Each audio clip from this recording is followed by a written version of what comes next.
지난주에 우리가 솔로몬이 하나님께로부터 받은 그 놀라운 지혜에 대해서 함께 말씀을 상고했었습니다. 그가 임금이 되면서 하나님 앞에 나가 기드온에서 1000번제를 드리고 그 번제가 굉장히 힘든 거라고 그랬죠. 기록된 건 그저 1000번제, 1000번 제사를 드렸다 하는 것으로 그냥 한 달어 정도로 끝나는 거지만 실제로 그것을 시행한 사람은 정말 많은 시간과 노력과 정성을 기울여서 마음의 중심으로 드리는 제사였다라는 것입니다. 그리고 이제 하나님께서 그에게 내가 무엇을 원하느냐 할 때에 솔로몬이 하나님께 구했던 것이 하나님께서 맡기신 이 백성을 제가 잘 다스릴 수 있는 지혜를 주시옵소서. 그것은 그 백성을 위한 것이고 또 그 백성을 맡겨주신 하나님의 영광을 위한 것이었죠.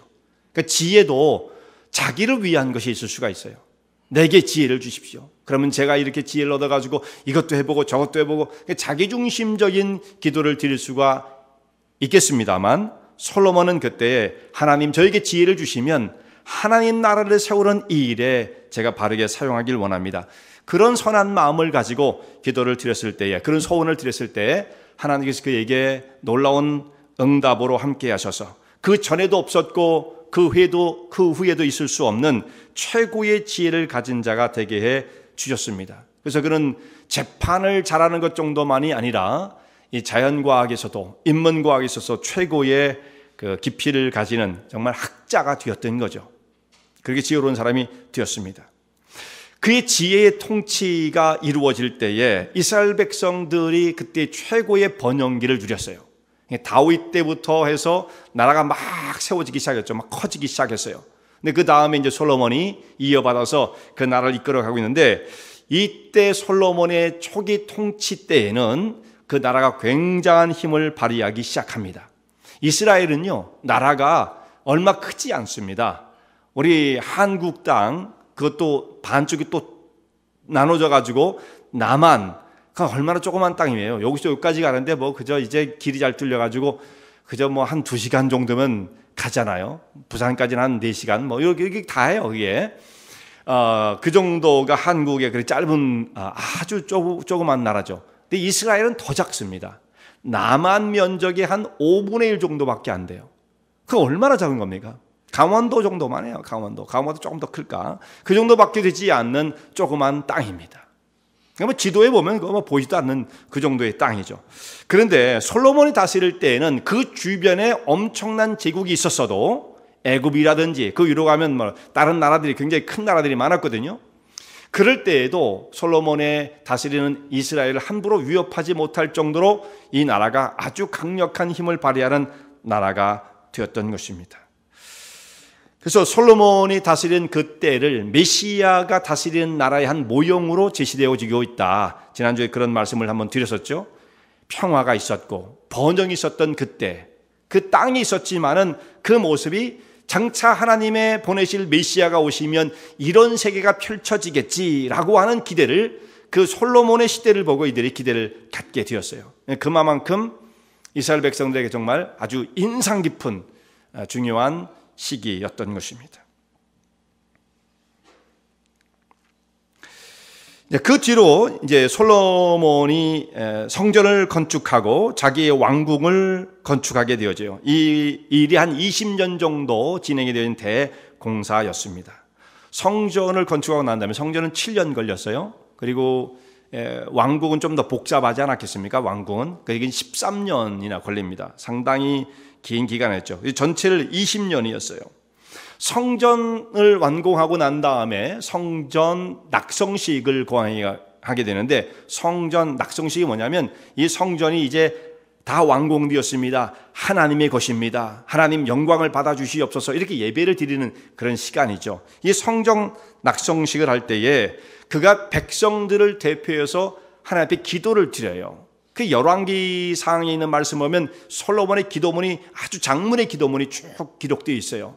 근데 그 기도문을 읽어보면 정말 솔로몬이 가지고 있었던 영적인 깊이, 하나님을 이해하는 그의 하나님을 향한 어떤 그 영적인 지혜와 능력이 그 기도 가운데 나타나 있죠. 어떤 사람이 뭐 그걸로 평가할 수는 없지만 기도의 모습이 참 신령하다, 그런 거 우리가 느낄 수 있지 않습니까? 솔로몬의 기도가 그랬어요. 근데 이 기도는 누가 대필해 준 게 아니에요. 자기가 직접 쓴 거고요. 누가 또 중간에서 열람을 해가지고 고쳐준 것도 아니고, 직접 자기가 써가지고 본인이 하는 기도였다는 말씀이죠. 그게 솔로몬의 능력이었던 것입니다. 그의 지혜가 얼마나 뛰어났던가를 열왕기상 3장부터 해서 열왕기상 10장까지 쭉 그 말씀이 이어집니다. 그가 다스리는, 그가 통치하는 이스라엘의 능력과 권세, 주변에 있는 나라들이 부러워하는 모습, 사람들이 사절단이 찾아와서 솔로몬을 만나고 싶어하는 이런 모습들이 쭉 그 가운데 기록이 되어 있어요. 그런데 이제 오늘 우리가 읽은 열왕기상 11장에 오면은 완전히 상황이 바뀌게 되어져요. 완전히 다른 모습이 말씀이 기록되어 있습니다. 솔로몬의 범죄의 사실들이 여기에 기록되어 있어요. 그래서 하나님께서 솔로몬의 범죄로 인하여서 이 나라를 두 개로 조각을 낼 것이다. 나라가 결국은 분열이 되어지고 마는 것입니다. 그리고 한편은 더 많은 지파와 더 많은 인구와 영토를 차지하고 있는 그 다른 한쪽은 다른 사람이 지배를 하는 것이고, 나머지 여기 유다, 예루살렘을 중심한 유다 지역에 있는 그 땅만 솔로몬의 아들이 이제 그 땅을 다스리게 되어집니다. 훨씬 더 많은 세력과 부가 북쪽 이스라엘에 속하게 되어지는 것이죠. 결국은 솔로몬 이후에 솔로몬이 다스렸던 그 영화로웠던 땅이 몰락의 길을 걷기 시작하는 거예요. 처음에 그 출발은 얼마나 산뜻했습니까? 얼마나 신선했습니까? 신령했죠. 영적인 사람이었고, 그래서 하나님의 긍휼과 은혜를 구하면서 그 나라를 시작해서 번영한 나라를 만들어 갔는데, 그가 마지막 인생이 끝날 무렵엔 그야말로 충격적인 종말이 오게 되어집니다. 이게 솔로몬의 인생이에요. 이 나라가 나눠지는 것을 보면 이것이 이제 솔로몬 한 사람이 잘못하게 되어지니까 이런 결과가 오더란 말씀이죠. 자, 솔로몬 한 사람이 그가 이제 초기에 이스라엘 다스릴 임금으로서의 사역을 할 때에는 나라가 정말 대단한 나라였다. 그러나 그가 40년을 통치하게 되어지는데 성전을 완공하고 그의 왕국을 완공하고 난 그 다음 후반부로 들어서면 이제 나라가 이제 끼울기 시작하는 거예요. 솔로몬 시대에도 그의 대적들이 대단히 많았습니다. 그러니까 그렇게 지혜로운 사람은 누구도 대적하지 못하고 그냥 다 솔로몬 하면 뭐 그냥 하늘처럼 여길 것처럼 보이지만 그렇지 않았어요. 반역들이 이곳저곳 있어서 발생하기 시작합니다. 솔로몬을 대항합니다. 지금으로 말하면 이런 거예요. 하야하시오, 이런 얘기가 나오는 겁니다. 그 자리에서 내려오십시오, 이렇게 얘기를 하는 거예요. 그래가지고 막 그런 반역의 집단들이 여기저기 생겨나다가 결국은 솔로몬이 살아있을 때는 완전히 반역을 이루지 못했지만 반역은 일어났었어요. 나라를 쪼개지 못했던 거죠. 그런데 솔로몬이 죽고 난 다음에 나라가 결국은 두 쪽이 나게 되어지는 것입니다. 왜 이런 일들이 벌어지게 되어지는가? 한 사람이 잘못하면 그렇게 되어질 수가 있어요. 그 사람이 리더인 경우에는. 뭐 그냥 평범한 사람이 뭐 우리가 다 잘못하고 살잖아요. 그러니까 평범한 사람이 잘못하는 건 그게 큰 문제가 아니에요. 다 실수하고 살아니까 우리가. 그러나 어떤 한 공동체를 책임지고 리더십을 발휘하는 사람이 잘못되어지면 그 공동체 전체가 그 사람의 영향 때문에 고통을 겪게 되어지는 것입니다. 그렇잖아요.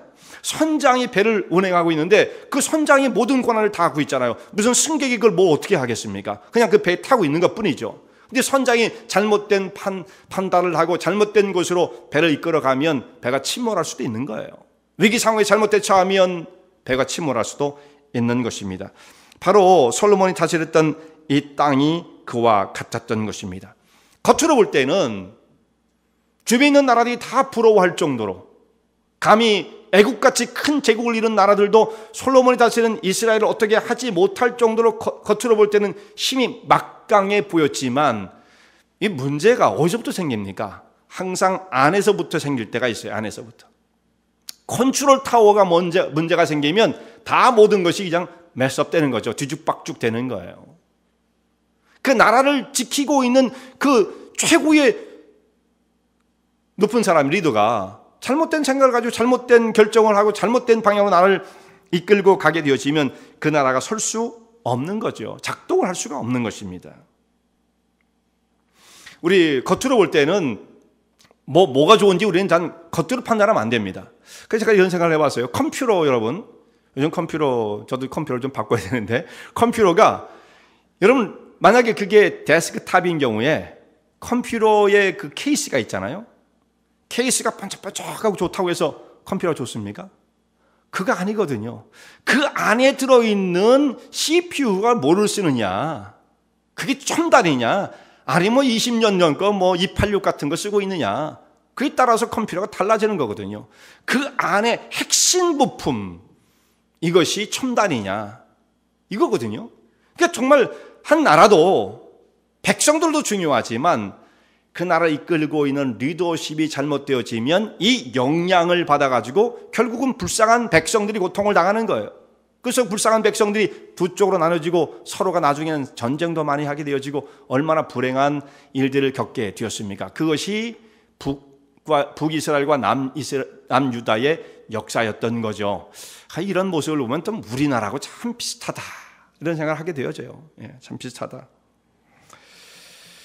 어떤 사람들에게는요, 처음에 출발은 참 이렇게 평범했던 사람들이 점점 가면서 두각을 나타내고 리더십을 나타내고 능력을 나타내는 사람들이 있습니다. 성경에도 그런 사람들이 있어요. 예수님이 제자 같은 사람들이 그렇죠. 평범한 갈릴리 어부들이었잖아요. 예수님의 부름을 받았을 때 그 사람들의 백그라운드가 뭐 자랑할 게 있었겠습니까? 갈릴리에 촌티가 나는 사람들이었어요.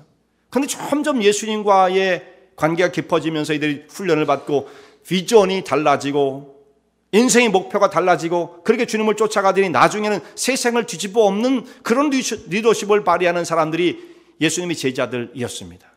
이런 사람도 있는 거예요. 그런데 처음에는 화려하게 세상에 등장한 사람, 그렇게 데뷔한 사람도 나중에는 말이죠, 쇠락의 길을 걷는 사람이 있어요. 정말 신선한 충격을 주면서 역사 가운데 나타난 사람이 나중에 역사의 뒤로 물러갈 때 보면 정말 충격적인 모습을 안고 물러가는 사람이 있는 것입니다. 그런 사람도 있죠. 그런 사람이 있습니다. 오늘 본문의 말씀에는 솔로몬이 바로 그 케이스가 되어지는 것입니다. 왜 이렇게 지혜가 충만했던 사람이 실패의 길을 걸을 수밖에 없었는가? 하나님께서 특별하게 부여해 주신 지혜를 가지고 있었음에도 불구하고 이 사람이 왜 결국은 실패한 왕이 되고 말았는가? 그래서 우리가 솔로몬을 생각하면 참 혼란스럽다. 지난번에도 그런 말씀을 드렸어요. 왜냐하면 그가 쓴 책들 때문에 그래요. 아가서도 쓰고, 그 아름다운 아가서 좀 어렵지만 전도서, 잠언, 시편도 기록하고.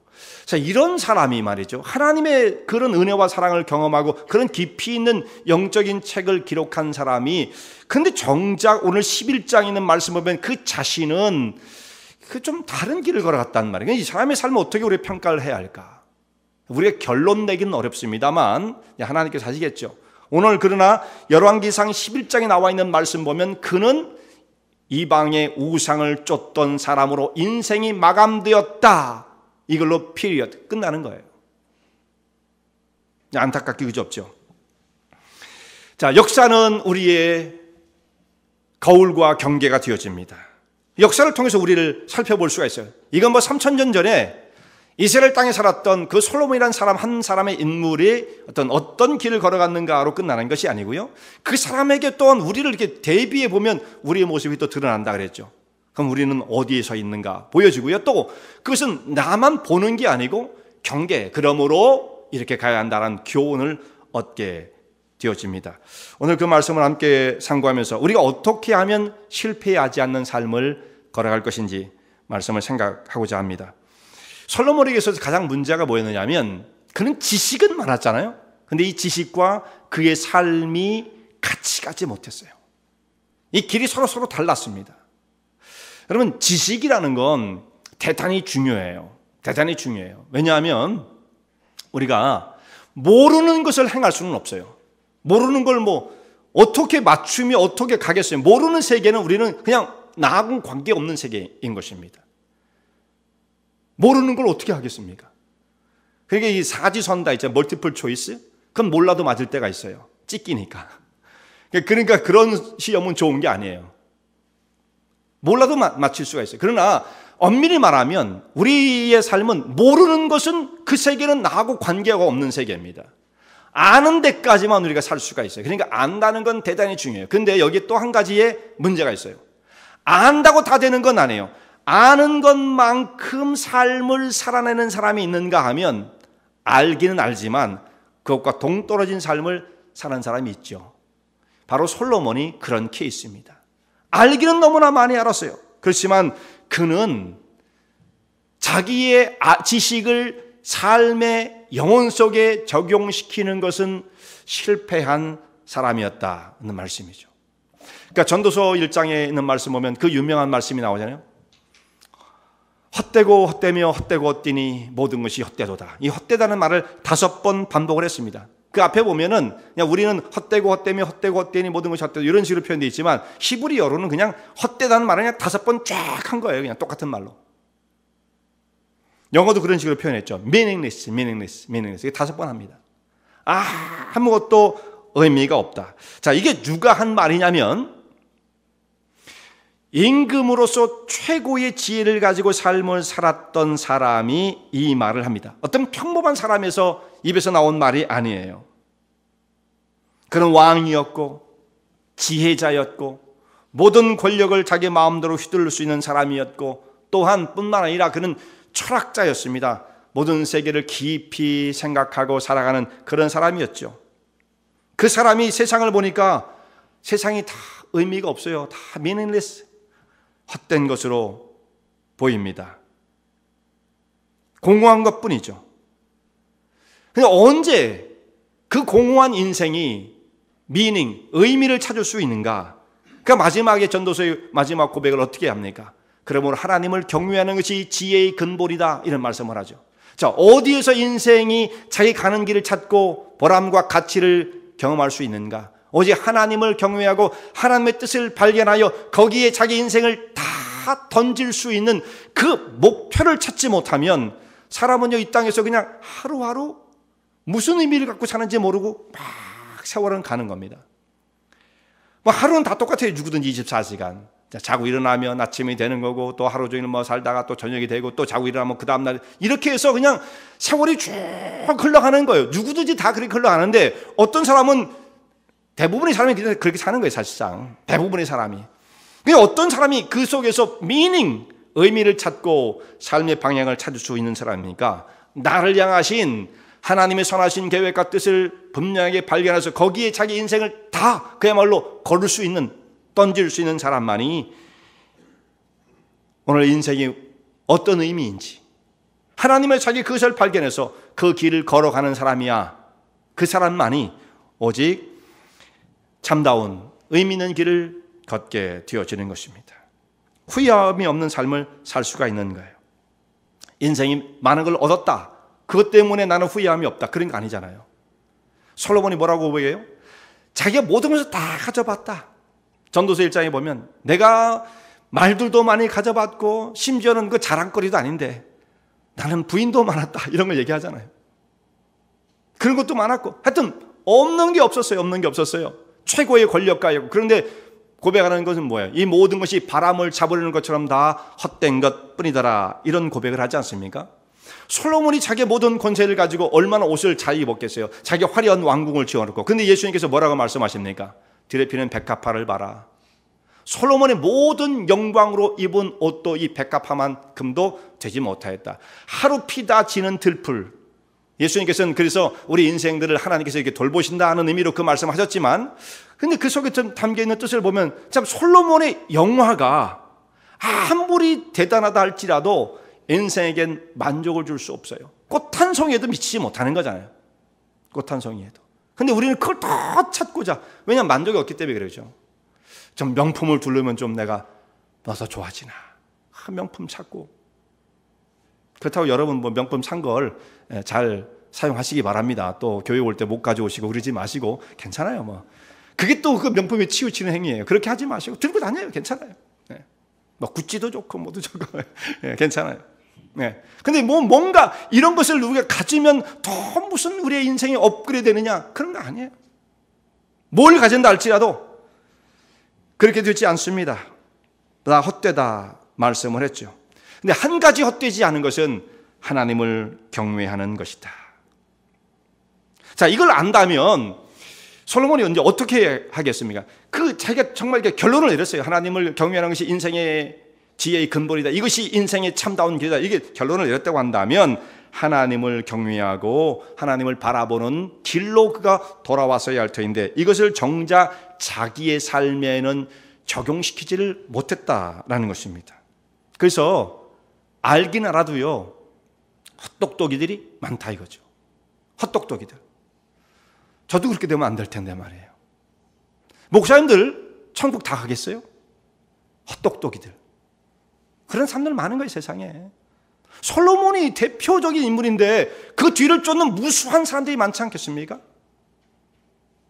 그냥 무슨 직분을 가졌기 때문에 혹은 무슨 지식을 가졌기 때문에 그 사람의 구원이 보장되는 것도 아니고 아무런 무슨 직분 그러지 마세요. 그런 분들이 안 계시지만 우리 교회는 아무런 의미가 없는 거예요. 임금이었어도 임금이 무슨 직분 비교할 만한 게 있겠어요? 임금인데 그 직분이 뭘 갖다 줍니까? 아무것도 아니었어요. 그러니 하나님의 교회에서 무슨 직분 그건 봉사직에 불과한 거죠.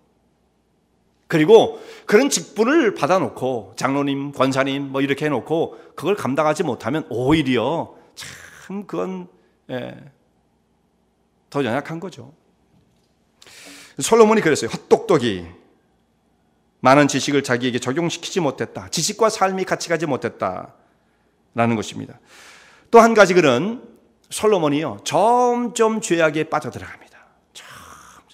첫 번째 그냥 큰 사고를 한 번에 치는 게 아니고요. 사람은 처음부터 조금씩 하다 보면 나중에 그냥 깊이 빠져 더 이상 나오지 못하는 그런 상황에 들어가 버리고 마는 거예요.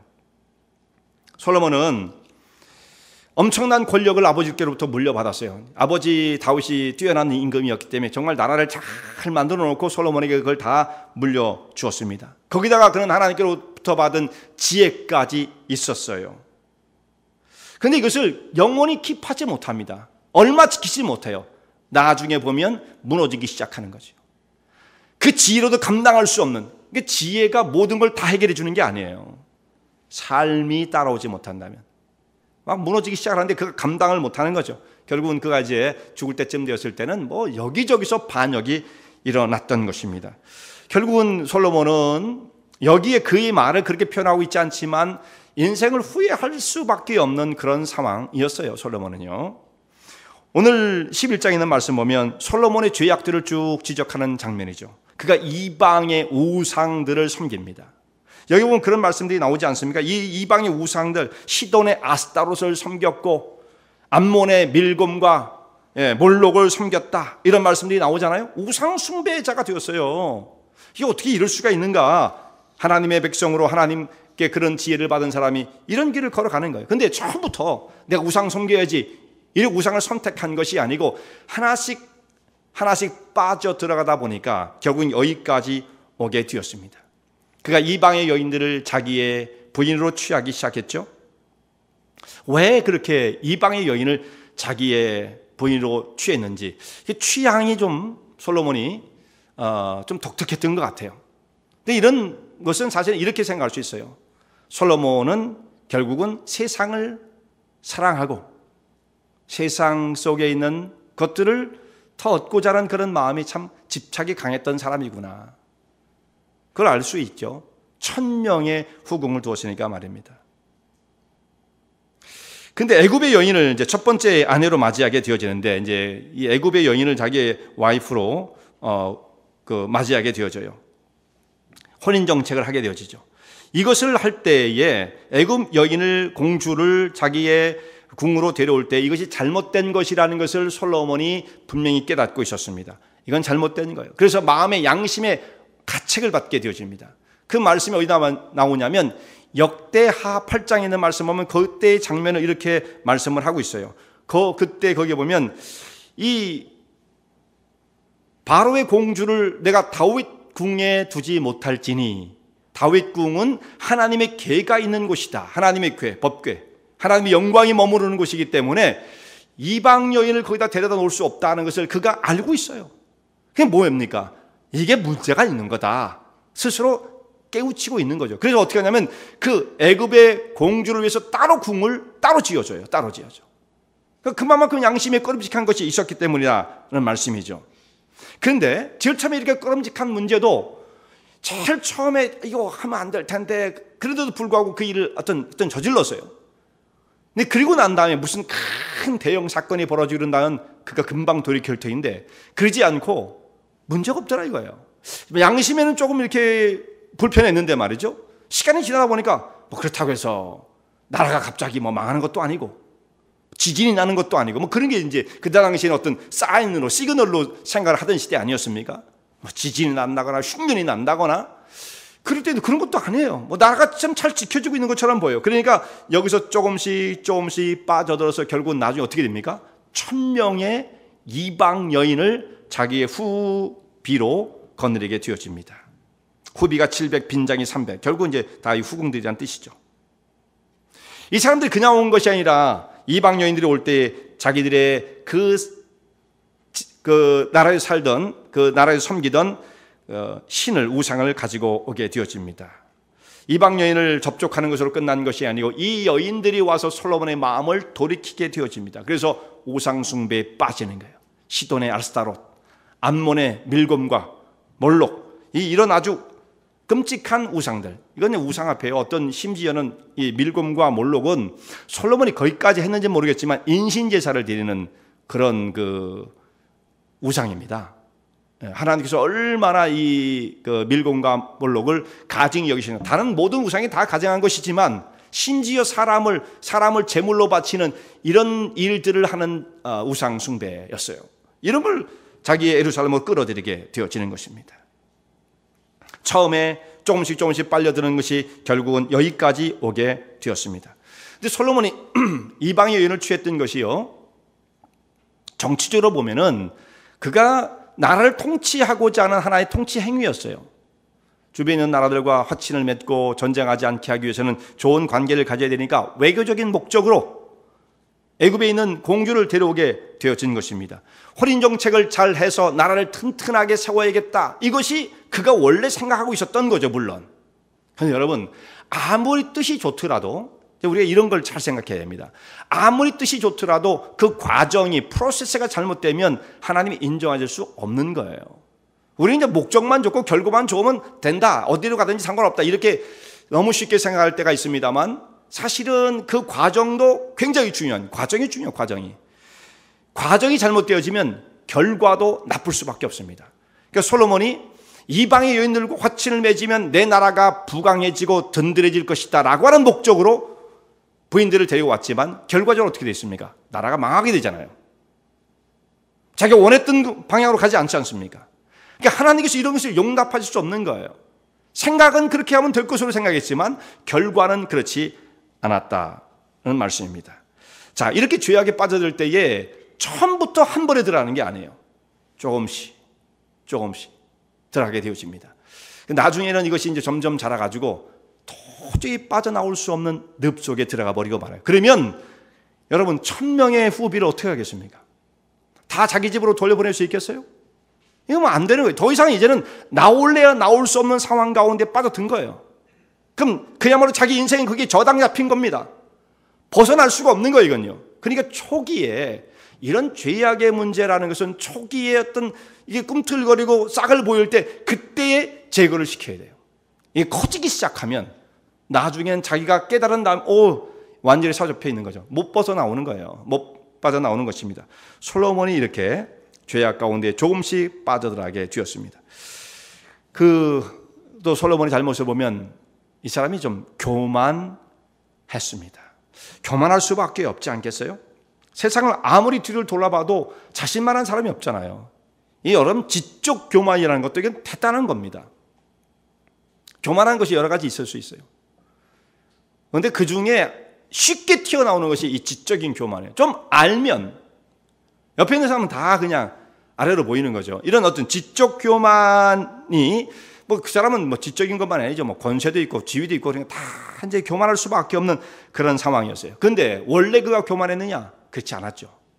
처음에 그가 시작할 때는 어떻게 하나님 앞에 말씀을 드립니까? 기브온에서 하나님 앞에 제사를 드리고 난 다음에 말씀을 드릴 때 내가 무엇 해주길 원하느냐? 내가 너에게 무엇 해주길 원하느냐? 하나님께서 물으실 때 솔로몬이 뭐라고 대답을 드리냐면 하나님, 저는 소자입니다. 저는 조그만 어린아이에 불과합니다. 그래서 저는 하나님께서 맡기신 이 많은 백성들을 어떻게 판결할지 지혜가 도무지 없는 사람입니다. 자기를 소자로 표현을 하죠. 저는 아무것도 아닙니다. 할 수 있는 게 없습니다. 저에게 도움을 주시옵소서, 저에게 지혜를 주시옵소서, 이렇게 하나님 앞에 요청을 드렸던 사람이었는데 그런 나중에 다른 모습으로 바뀌어지게 되어집니다. 솔로몬이 성전 낙선식을 행할 때에 하나님 앞에 기도를 드리는 그 모습에도 솔로몬의 지혜가 대단했어요. 그래서 하나님께 그때 또 나타나서 말씀하십니다. 기본에도 똑같은 모습으로 두 번 솔로몬에게 하나님께서 나타나서 말씀을 하시는데 기본 때도 그렇고 성전 낙선식을 행한 다음에도 그렇고 하나님께서 그에게 말씀하시는 바가 있어요. 내가 이제 영원히 하나님의 사람으로 다윗처럼 그 길을 버리지 않는다면 내 나라가 영원할 것이다. 너는 그러므로 하나님 말씀을 잘 지키고 벗어나지 말아라. 이런 경고를 하나님이 주시는데 솔로몬이 그것을 지키지 못하게 되어지는 거죠. 신명기 17장에 있는 말씀 보면요, 왕들이 지켜야 할 일에 대해서 이렇게 말씀을 하십니다. 신명기 17장 16절 17절에 보면 이런 말씀이 있어요. 왕들은 말을 많이 모으지 말아라. 그리고 말들을 얻기 위해서 애굽으로 가지 말아라. 여기 말이 나오는군요. 말. 이 말하고 부조리하고 뭔가 관계가 있는 것 같아요. 말하고 말 많이 모으지 말아라. 애굽으로 말 구하러 가지 말아라. 그때 당시에도 말은 사치품이에요. 말은 사치품이에요. 그러다 보니까 돈이 많이 들죠. 임금에게도 말 구하지 말아라. 제가 왜 이 열왕기 상의 말씀을 갑자기 지난주부터 하게 되었겠습니까? 솔로몬이 걸어갔던 그 모습과 참 우리가 생각해 봐야 할 문제가 참 우리가 처한 위치가 비슷한 것이 참 많죠. 한국뿐만 아니라 미국도 마찬가지예요. 내일 모레가 이제 선거인데 참 또 이민을 또 가야 할지 걱정입니다, 진짜. 그 다음에 또 한 가지가 뭐냐면 아내를 많이 얻어서 미혹을 당하지 말아라. 이게 문제 있잖아요. 성적인 문제. 또 미국 그 대표 중에 이런 사람 있잖아요. 이거 미혹 당하는 거예요. 미혹 당하는 거. 은금을 너를 위하여 쌓지 말아라. 돈 많은 사람들도 문제거든요. 미국 정치는 뭐 여기서 뭐 벗어날 수가 없겠습니다만. 솔로몬이 이 모든 말씀을 다 어기는 거예요. 말을 많이 갖지 말아라. 뭐 이거 다 자기가 뭐 부를 위해서 이걸 다 모아드리는 거죠. 아내도 얻게 되어지고 은금을 취하게 되어지고 결국 이 말씀들을 다 어기게 되어지죠. 그러니까 주변에 적들이 질비한 거예요. 솔로몬이 죽기 전에도 나라가 멸망 직전까지 갑니다. 우리는 그렇게 생각 안 해요. 솔로몬이 지혜로 다스리는 나라는 영원히 번창할 것처럼 보이는데 안 그래요. 여기저기서 데모가 일어나고 민중 봉기가 일어나고 솔로몬 하야의 목소리가 높아지기 시작하는 그런 시대를 살았어요. 솔로몬이. 그가 영적인 깊이 있는 체험을 했던 사람입니다. 그런데 원래 가지고 있었던 하나님을 향한 순수한 마음을 잃어버리게 되었어요. 하나님께로 돌아오질 않습니다. 자, 이런 사람, 아무리 영적인 깊이 있는 과거의 그 모습을 경험을 가진 사람이랄지라도 지금 여기에서 그 모습을 유지하지 못한다고 한다면 지금 여기 here and now 여기에서 우리가 지금 하나님을 어떻게 섬기는가가 굉장히 중요한 거예요. 과거를 갖고 자랑하면 안 된다 이거죠. 과거를 가지고. 과거는 나 이랬었는데 저랬었는데 부흥이 갔었는데 마음이 뜨거웠었는데 이거 아무 소용없어요. 지금 여기서 내가 어떤 모습으로 하나님을 바라보는가가 중요하다는 말씀이에요. 전에 아무리 영적인 체험이 있는 사람, 솔로몬이 그랬잖아요. 그러나 지금 여기서 마음이 교만해지고 그 순수한 신앙의 열정에서 떠나게 되어지면 그 사람을 하나님께서는 어떻게 보시겠는가? 자, 우리는 구원관에서 이런 말을 가끔 듣잖아요. 일단 한번 구원을 받으면 그 사람은 하나님께서 영원토록 무슨 일이 있어도 그 사람의 영원 구원은 책임지신다. 그럴까요, 정말? 자, 에스겔서에 있는 말씀 보면 18장 24절에 이런 말씀이 있어요. 그때 에스겔을 향해서 하나님께서 이런 말씀을 주십니다. 에스겔이 이것을 질문을 하시는 거예요. 여기 의인이 있는데 의인이 의인의 길을 쭉 걸어가다가 만일 그 길을 떠나서 범죄하고 가증한 일을 행한다면, 그렇다고 한다면 그가 살겠느냐? 의인으로 살았던 사람이 지금 이제 의인의 길을 떠나서 범죄의 길로 간다면 그 과거에 살았던 의인의 경력 때문에 그래도 살겠느냐? 하나님께서 물어보시는 거예요. 그리고 하나님도 대답을 주십니다. 아니라 그는 그의 범죄함으로 망하니라, 이렇게 말씀하시죠. 그러니까 과거에 내가 의인이었고, 의인입니다. 의인. 하나님 인정하신 의인의 길을 걸었던 사람이랄지라도 그가 그 길을 떠나 범죄의 길 가운데로 간다고 한다면 그는 결단코 망할 것이다, 이렇게 말씀을 하시는 거예요. 범죄한 자로 죽을 것이다. 솔로몬이 이 케이스죠. 초기에는 화려하게 데뷔를 했지만 충격적인 몰락을 가져온 사람. 네 번째로 솔로몬에는 그의 문제는 회개가 없었어요. 회개. 이것이 솔로몬의 실패의 가장 결정적인 문제입니다. 왜냐하면 누구도 우리는 완벽한 사람이 없어요. 솔로몬인들 완벽할 수 있겠습니까? 이 땅에 살았던 모든 사람은 예수님 한 분만, 육체를 가지고 산 사람 가운데는 예수님 한 분만을 제외하고서는 모든 사람이 문제가 있잖아요. 심지어 바울 누구든지, 누가 가장 존경스러운 사람일까요? 이 땅에 육체를 갖고 살았던 사람은, 그 범주를 벗어나는 사람은 아무도 없는 거예요. 다 문제가 있습니다. 세상에 실수하여 범죄하지 않는 사람은 없다 말씀이죠. 그런데 그런 사람이 하나 앞에 설 수 있는 것은 무엇입니까? 내가 어떻게 하면 범죄를 저지르지 않을 수 있을까 하고 노력하는 것, 이게 나쁜 건 아니에요. 좋은 거예요. 우리가 그렇게 살아야 됩니다. 예수를 믿고 나서 예수님 다 우리를 구원해 주셨기 때문에 그 다음부터는 어떻게 살아도 상관없어, 이러면 큰일 나는 거예요. 그게 아니에요. 우리가 범죄를 저지르지 않기 위해서 하나님의 거룩한 백성으로 구별된 삶을 살기 위해서 정말 노력하고 애쓸 수밖에 없는 거예요. 저절로 되는 거 아니에요. 성령께서 붙들어 주시면 된다. 그럼 성령이 안 붙들어 주시는 사람은 범죄를 저지르도 좋다는 얘기입니까? 좀 해석을 잘해야 됩니다. 우리가 어떻게 하나님을 바라보고 하나님 백성으로 살 것인가 경건을 연습을 해야죠. 연습을 해야 되는 겁니다. 그건 율법주의가 아니에요. 율법주의가 아닙니다. 그런데 그렇게 하는 것만 갖고는 사람이 결코 하나님의 의에 이를 수가 없어요. 그러니까 결국은 사람이 내가 이렇게 살아야지 결심한 것으로는 하나님께 인정을 받을 수 있는 사람이 없어요. 내가 이렇게 살아서 하나님께 인정을 받아야지, 그게 바로 율법주의예요. 근데 그것으로 하나님 앞에 인정받을 수 있는 사람은 아무도 없습니다. 어떻게 해야만 인정을 받느냐? 그 자기의 모든 죄악을 하나님 앞에 나와서 하나님의 긍휼과 은혜를 힘입음으로 용서를 받는 거죠. 그러니까 결국은 우리의 죄악을 하나님께서 용서를 받을 때에 하나님께서는 그 사람을 의롭다 하시는 거예요. 우리가 하나님 앞에 나가서 나는 이렇게 열심히 살고자 노력했습니다, 그러면 하나님 우리한테 뭐라고 그러세요? 그러므로 너는 죄인이야, 그렇게 말씀하시죠. 잘 알아셔야 돼요. 여러분, 이게 무슨 말씀인지 아시겠어요? 우리가 열심히 살려고 애를 썼다, 저는 정말 죄도 안 짓고 열심히 살려고 애를 썼습니다 하면 하나님 뭐라고 말씀하시겠어요? 그러므로 너는 죄인이야. 왜냐하면 다 지키지 못했지. 그런데 우리가 하나님 앞에 나가서 저는 아무리 하려도 안 되는 죄인이었어요, 저는 지은 죄가 너무나 많아요 하고 하나님께 말씀을 드리면 그때 하나님 뭐라고 말씀하세요? 넌 그러니까 의인이야, 이렇게 말씀하시는 거예요. 그게 바로 십자가의 구원의 도리인 것입니다. 우리 스스로는 자기를 의롭게 할 수 없죠. 그것을 발견하고 하나님 앞에 죄인됨을 고백하면 회개하는 자죠. 그럼 그 회개를 하는 사람을 하나님은 의롭다 인정을 해주시는 거예요. 그러니까 역설이죠.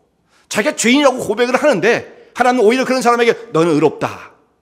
또 반대로 어떤 사람은 저는 열심히 말씀을 지키면서 살려고 애를 썼어요, 그런 사람은 하나님께서 뭐라고 말씀하면 너는 그러므로 죄인이야. 역설이에요, 역설. 이거 여러분 이해가 가세요? 이게 십자가를 경험하지 못한 사람은 이해가 안 가는 거예요. 여러분 지금 이해 안 가시는 분이 계실 거예요. 분명히. 다 아시는 척 하지 마세요.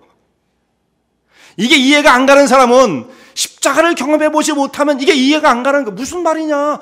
그렇게 열심히 살려고 애를 쓴 사람들의 인정을 받아야지. 무슨 뺑 죄 짓고 와서 나 죄인입니다 한마디 했다고 그 사람이 어떻게 용서를 받냐. 이게 이해가 안 가시는 분은 십자가의 은혜가 뭔지 아직도 마음에 와서 부딪혀보지 못했기 때문에 그래요. 자기를 진단해보면 이걸 통해 진단해 볼 수 있어요. 언젠가 때가 올 거예요. 그런데 낙심하지 마세요. 여러분을 정죄하고자 드리는 말씀은 아니에요. 언젠가 때가 되면 정말 하나님께 우리 영적인 눈을 열어서 깨우쳐 주실 것입니다. 솔로몬은 그런데 이 회개가 없었어요. 우리가 가장 소망이 있는 영혼이 뭐냐면 죄를 안 짓고 살려고 애를 쓰는 사람, 중요한 거예요. 그렇게 살아야 돼요, 우리는요. 근데 더 중요한 것은 하나님 앞에 회개하는 모습으로 돌아오는 사람, 이 사람이 가장 소망이 있는 영혼인 것입니다. 자, 다윗이 어떤 사람이었습니까? 다른 사람의 아내를 강탈한 사람이었죠. 살인의 죄를 저지른 사람이었습니다. 그런데도 불구하고 하나님 앞에 그는 회개에 무릎을 꿇고 어떻게 말씀을 드립니까? 나는 밤마다 내 눈물로 요를 적시며 침상을 띄웁니다. 이런 고백을 드렸던 사람입니다. 세상에 아무도 완벽한 사람이 없어요. 그런데 하나님 앞에 회개하고 돌아와서 자기의 죄인됨을 고백하고 하나님의 용서하심 긍휼이 없으면 저는 설 수 없습니다는 이 고백을 하는 사람에게 용서의 길을 열어주십니다. 솔로몬도 그걸 몰랐던 사람이 아니에요. 성전 낙선식을 행할 때 그 기도에 이런 내용이 나옵니다. 하나님, 사람은 다 완벽하지 못하기 때문에 결국은 죄를 지을 것입니다. 근데 그 백성들이 자기의 죄를 깨닫고 돌아와 하나님 앞에 자복을 하면, 솔로몬의 기도에 그게 나와요. 그러면 하나님께서는 들으시고 하늘에서 들으시고 그들을 사하여 주시옵소서라고 기도를 드려요.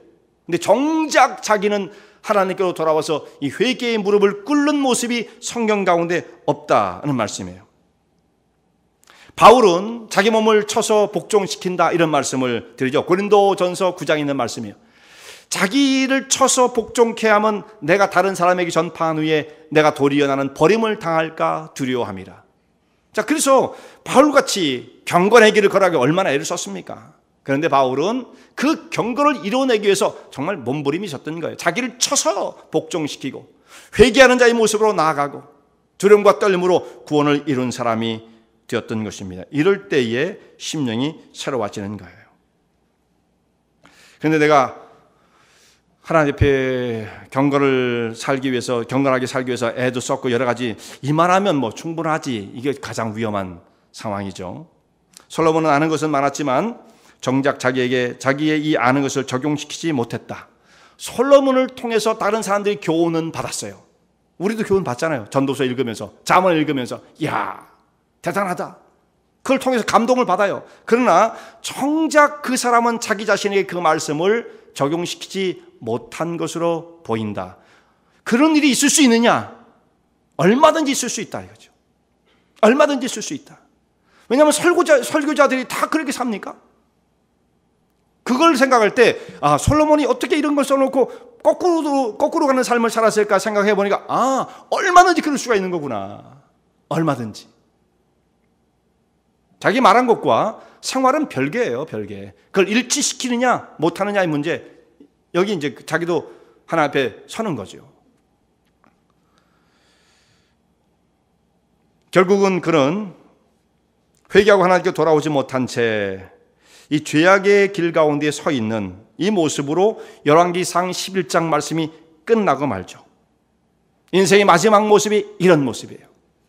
제가 토요일 날 오후가 되어지면은 제가 주로 이제 설교를 묵상을 하고 정리를 하면서 산책을 해요. 산책할 때도 있고 좀 뛸 때도 있고. 그러면서 이제 길을 이렇게 가는데 어제 보니까 그 전주에는 그냥 빨간 단풍이 들어있던 그 나무가 어제는 많이 나뭇잎이 떨어져 있더라고요. 근데 그 들어있는 물이 얼마나 빨간지 정말 불이 붙는 듯한 그런 모습이었습니다. 자, 그것이 제일 처음에 싹이 나올 때 보면은 그 푸릇푸릇한 것도 물론 아름다워요. 생명력 있어 보이고. 여름에 처음에 이제 싹이 나올 때 저게 뭐가 될까? 이거 눈에 보일랑말랑한 것이 나오잖아요. 근데 여름이 되면 막 울창해지죠. 그렇게 생명력을 뽐내다가 마지막 가을이 되어서 그가 떨어질 때쯤 되어지면 색깔이 변하기 시작하는데 제일 처음 그 여름에 봤을 때는 파랗던 이파리들이 어떤 것은 노랗게 변하고 어떤 것은 빨갛게 변하고 어떤 것은 주홍색으로 변하고 이게 색깔이 변하지 않습니까? 그래서 맨 마지막에 그렇게 빨간 혹은 어떤 것은 주홍색 빛을 띠면서 어떤 건 노란 빛을 띠면서 밑으로 떨어지는 그 모습을 볼 때 참 마지막 모습이 처음에 있는 모습보다 더 아름답다고요.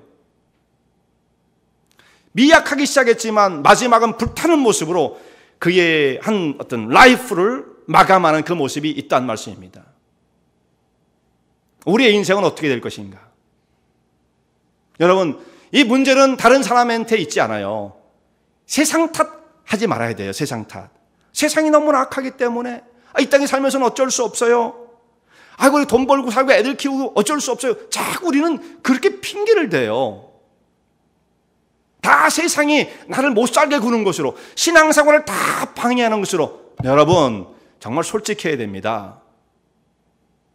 우리를 방해하는 것은 세상이 아니에요. 사실상 내 속에 들어있는 거죠. 자기가 자기를 방해하고 있지 누가 무슨 세상에 우리를 못 살게 굽니까? 내가 여기서 뚜렷하게 하나님의 말씀을 따라서 살고자 한다면 세상은 뒤로 물러날 수밖에 없는 거예요. 세상에 우리가 굴복당하는 사람이 아니에요.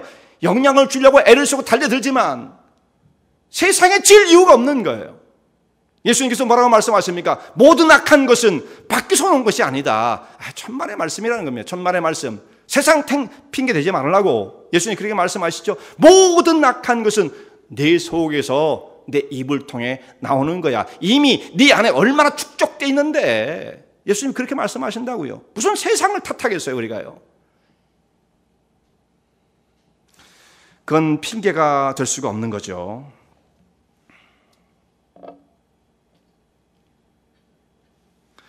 솔로몬은 지혜로운 모습으로 인생을 출발했지만 마지막에는 이렇게 패배자의 모습으로 종말을 맞은 사람이에요. 그런데 이런 일이 과거에만 있었던 것이 아니고요. 오늘날 21세기에 인터넷 시대에도 있다는 것을 보면서 정말 놀라게 되어집니다. 교육을 받을 만큼 받고 지성인이고 외국어도 너무너무 잘하고 세상의 모든 권력을 다 쥐고 그렇게 권세를 누리고 살았던 사람이 정말 충격적인 종말을 맞이하는 사람이 있다 이거죠. 오늘날 우리의 시대에 있는 이야기예요. 자, 우리는 어떻게 하면 그렇다면 성공적인 신앙의 길을 걸어갈 수가 있겠는가? 제가 4가지로 말씀을 드렸습니다. 첫 번째, 신앙은 이론의 단계가 아니다. 아는 건 물론 필요해요. 근데 그것을 어떻게 나의 삶에 적용시킬 것인가의 문제인 것입니다. 그 가르침을 따라 사는 거예요. 죄악은 처음에 시작, 조짐이 나올 때 그때 이것을 멀리하고 해결을 해야 돼요. 자꾸 커지면 나중엔 감당이 안 된다. 세 번째, 항상 겸손한 마음, 두렵고 떨리는 심령을 유지해야 한다. 교만해지기 시작하면 우리의 첫 모습을 버리게 되어집니다. 마지막으로 회개하고 하나님께 쳐서 자기를 복종시키는 삶을 살아가는 사람만이 믿음의 길을 달려갈 수가 있다는 말씀입니다. 성공적인 신앙의 길 가운데 서시는 주의 종들 되시기 바랍니다. 은혜와 진리 장로교회는 진실된 하나님의 말씀, 건강한 신앙의 공동체를 찾는 모든 분들께 열려 있습니다. 교회 주소는 230 US Highway 45번, Vernon Hills, 230 US Highway 45, Vernon Hills, VERNONHILLS에 위치하고 있으며 새벽 예배는 화요일부터 토요일까지 오전 6시, 금요 저녁 예배는 금요일 저녁 8시, 주일 1부 예배는 오전 8시, 2부 대예배는 오전 11시에 시작합니다. 이 설교를 들으시고 하나님의 말씀에 대해 궁금하신 점이나 신앙 상담을 원하시면 교회 전화 847-962-4412번 847-962-4412로 문의하시기 바랍니다.